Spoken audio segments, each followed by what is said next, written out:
में श्री जितेंद्र कुमार जी को आमंत्रित करता हूं। वे सहायक शिक्षक हैं मध्य विद्यालय रसूलपुर औरंगाबाद में और वे शिक्षा पुरस्कार से सम्मानित शिक्षक हैं। तो आदरपूर्वक मैं जितेंद्र कुमार जी को आमंत्रित करता हूं। जितेंद्र कुमार जी।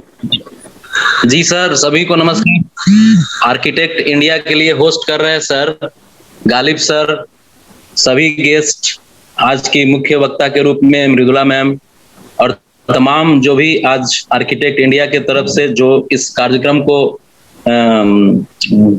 होस्ट कर रहे हैं सर। सर आपको भी नमस्कार, सबका धन्यवाद बुलाने के लिए।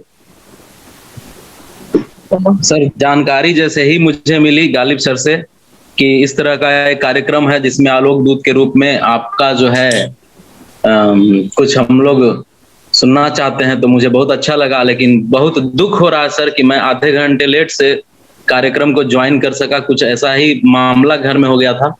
खैर ये इसके लिए मैं माफी चाहूंगा सर। ये सर जो आज का जो कार्यक्रम है वो मुख्यतः नवाचार पर आधारित है। जी सर, मैं सही हूँ? जी हाँ जी। जी, तो नवाचार के बारे में सर मैं ये कहना चाहूंगा, मेरा ये व्यक्तिगत अनुभव है कि हमारे विद्यालय में बच्चे जो हैं वो नवाचार के लिए तत्पर तो होते ही हैं, वो करते भी रहते हैं, बशर्ते हमारा जो काम है एक शिक्षक का जो काम है उनका माइन्यूट ऑब्जर्वेशन करना। यदि हम उनका माइन्यूट ऑब्जर्वेशन करते हैं तो हम पाते हैं कि बच्चे कुछ न कुछ करते रहते हैं। बस एक फैसिलिटेटर के रूप में, एक सुगमकर्ता के रूप में हमारी भूमिका उनको सिर्फ मार्ग दिखाना होता है। और जो जहां उनकी दिक्कतें आती हैं, जहां उनको समस्याएं आती हैं, जो उच्च आयु वर्ग के बच्चे होते हैं उनके साथ जो समस्याएं हैं नवाचार में, वो विज्ञान से हो, सामाजिक विज्ञान से हो, चाहे जिस भी विषय से हो, तो उनको एक दिशा दिखाने का काम हमारा होता है। तो मैं समझता हूं सर कि नवाचार कल ही की बात है। मेरे विद्यालय में एक बच्चा 3 क्लास में मैं था, छोटे छोटे बच्चे वो जबरदस्ती हाथ खींच के मेरा अपने क्लास में ले जाते हैं कि सर आप मेरे क्लास में नहीं चलिएगा। क्यों नहीं चलेंगे?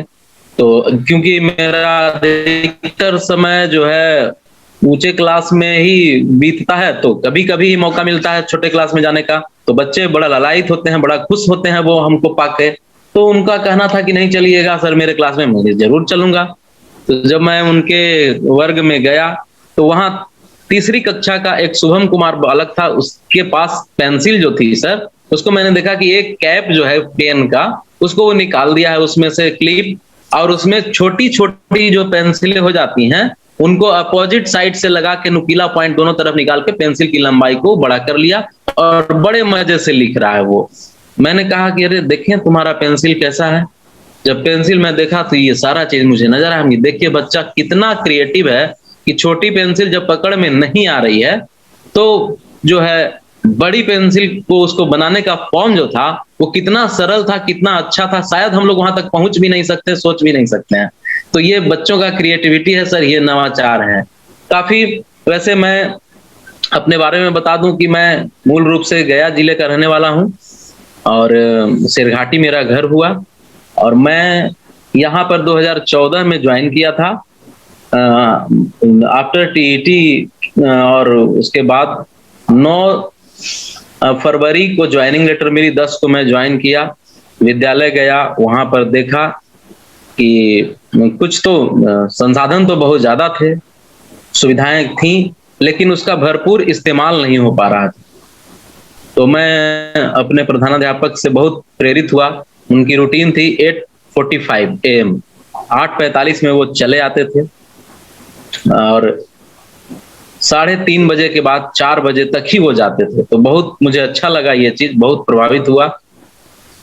और उस समय फरवरी में जाड़े का दिन रहता है, तो बहुत से हमारे साथी टीचर धूप का आनंद ले रहे थे, बच्चे भी इसी में धूप का आनंद ले रहे थे। मैंने कहा कि ये क्या हो रहा है, तो टाइम सफर कर जाएगा, जो हमारा पीरियड ड्यूरेशन है वो उसमें गड़बड़ी आ जाएगी, ऐसे कैसे होगा।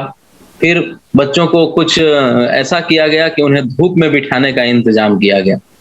उन्होंने कहा कि जब ठीक है, शिक्षकों को भी ठंड लग रही है, बच्चों को भी ठंड लग रही है, तो क्यों ना हम लोग धूप में बिठाने का इंतजाम करते हैं। स्कूल के छत पर क्लास वाइज धूप में बिठाने का इंतजाम किया गया। इस तरह से उनका टाइम भी जो है बच गया और धूप का भी आनंद हुआ। जब तेज धूप हो जाने के बाद क्लास में शिफ्ट किया गया, तो इस तरह से सर वहां पर टाइम मैनेजमेंट का मेरा जो विचार था वो अच्छा लगा लोगों को, क्योंकि क्लास में ठंड लग रही थी। मैंने कहा कि चलो इस तरह से इसको हम लोग टाइम को बचाते हैं। उसके बाद सिलसिला शुरू हुआ सर, जैसे बहुत तरह की बातें, चार्ट पेपर पर वर्क कराना, बच्चे जब कुछ लिखते हैं उसको दीवार में चिपकाना, कई ऐसी चीजें हैं जो गालिब सर के माध्यम से हम लोगों को मिली। 2017-18 में हम लोगों ने वहां पर एक कार्यक्रम कराया था विज्ञान बाल मेला का। उसके माध्यम से जो चीजें बच्चों में थी वो कर सकते थे, हम लोग उसको निकलवा नहीं पाए थे, वो सर के माध्यम से एक प्रेरणा मिली।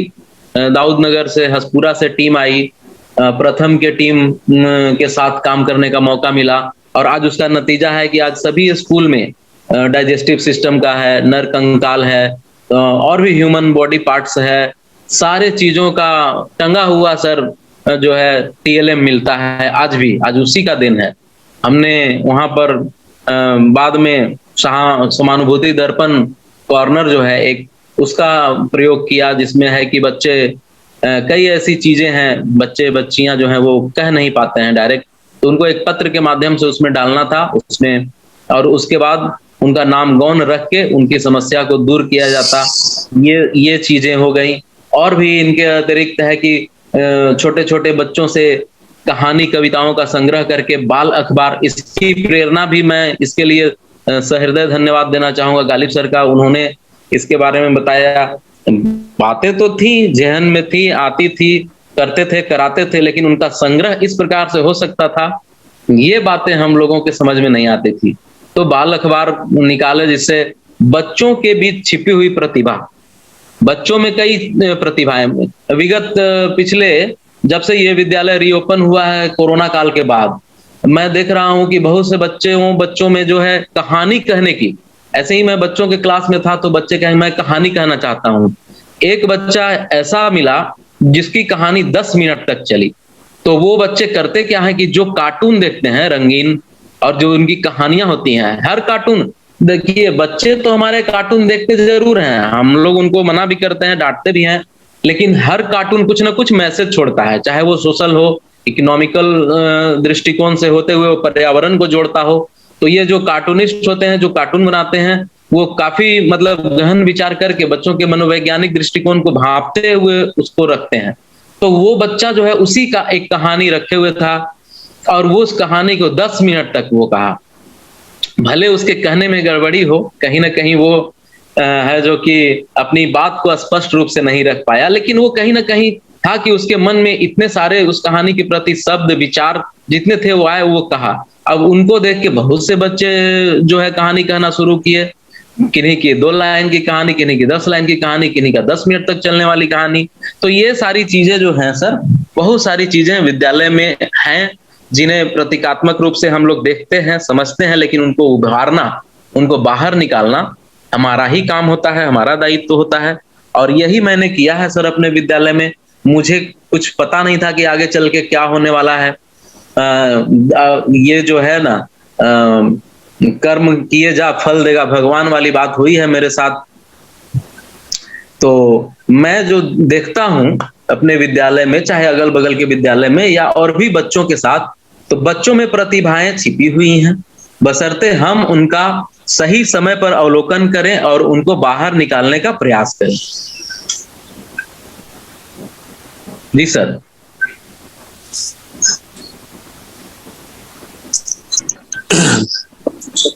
धन्यवाद जितेंद्र जी, आपने बहुत महत्वपूर्ण बात जी। आप लोग भी ई मैगजीन निकालते हैं, उसका अनुभव थोड़ा रखिए। जी सर, हम लोगों ने अभी तो हमारा ये इस माह में त्रैमासिक ई पत्रिका जो हम लोग निकालते हैं उसका 4था अंक आने वाला है। वो हम लोग उसको सर चाह रहे थे हार्ड कॉपी में निकालना, लेकिन संभव नहीं हो सका।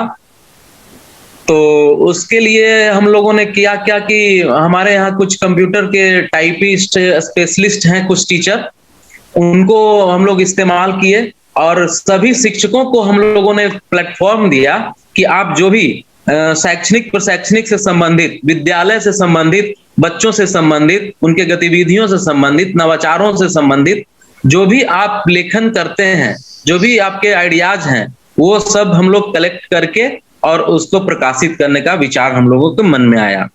तो सर इस दिशा में हम लोगों ने काम करना शुरू किया और पहली पत्रिका हमारी 2018 के लास्ट में 19 के शुरुआत में ही हमारी पहली पत्रिका आई थी और हम लोगों ने तब से उसका ये जो है प्रकाशन करना शुरू किया। बहुत अच्छा अनुभव रहा। उसके माध्यम से ये हुआ सर कि कई ऐसे शिक्षक थे जो लिखते तो थे, लिखना चाहते तो थे, लेकिन उनकी जो प्रकाशन की जो समस्या थी कि कहाँ छपेगा, कैसे क्या होगा, तो एक प्रखंड स्तरीय उनको एक ब्लॉग मिला, एक पत्रिका मिली जिसमें वो कुछ कह सकते थे, कुछ लिख सकते थे, कुछ नवाचार, अपने स्कूल का एक्सपीरियंस, अपने बच्चों के साथ के एक्सपीरियंस, कोई कहानी, कोई शैक्षिक कहानी, कोई बालप्रद कहानी, इस तरह की कहानियों का संकलन उसमें किया गया और बहुत अच्छा है। अभी तो इतना आलेख होता है कि हम लोग उनको स्टॉप करके रखते हैं, रोक के रखते हैं कि उनको अगली बार पत्रिका में जगह दी जाएगी। बहुत अच्छा लगा वो सर, बहुत अच्छा अनुभव रहा और आज उसका बेनिफिट हम लोग को मिलता भी है कि लेखन से संबंधित जो है हम लोगों का जो कौशल है सर, उसमें विकास हुआ है। लिखते लिखते थोड़ा जो बुनियादी सीख होती है, जो बुनियादी उसकी समझ होती है, उसमें वृद्धि हुई है और उत्तरोत्तर हम लोग आगे उसमें अच्छा कर रहे हैं सर।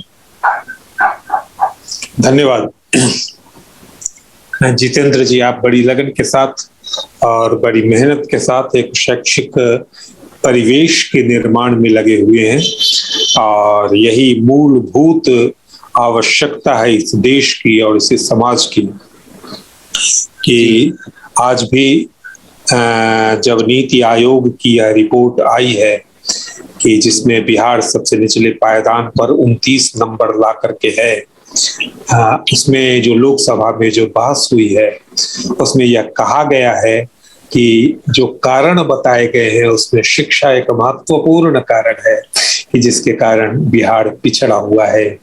आप जैसे कुछ सिपह सालार, आप जैसे कुछ शिक्षक इस शिक्षा की तस्वीर को बदलने की कोशिश में लगातार, इस जद्दोजहद में लगातार लगे हुए हैं।